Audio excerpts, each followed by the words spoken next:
হে দেশনায়ক, পরিবেশনায় আমি প্রীতিশা প্রামাণিক।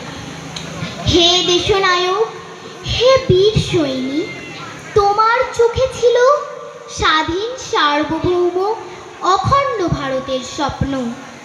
ভারতবর্ষ স্বাধীনতা পেয়েছে, কিন্তু আমরা কি পেরেছি তোমার স্বপ্নের সীমানায় পৌঁছতে? তোমার উপর যারা অবিচার করেছিল তাদের বিচার করতে না, পারিনি। আমাদের অক্ষমতা তুমি মাফ করো। হে মহামানব, তোমার অনুপস্থিতি আমরা অনুভব করছি প্রতিটি মুহূর্তে। বাউলের তারে তারে তোমার উপস্থিতি, ছোটদের খাতায় খাতায় তোমার প্রতিকৃতি, কবিতার অক্ষরে অক্ষরে ভেসে ওঠো তুমি।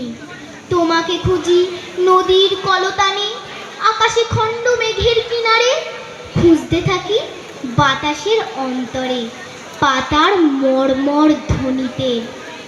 হে দেশপ্রেমিক, আজ যে তোমাকে ভীষণ দরকার। তোমার স্বপ্নের ভারতবর্ষ আজও তোমাকেই খোঁজে। 150 কোটি ভারতবাসী পথ চেয়ে আছে তোমার, সেই অনন্ত পথের কিনারা থেকে।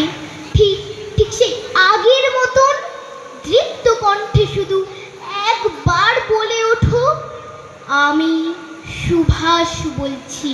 নমস্কার।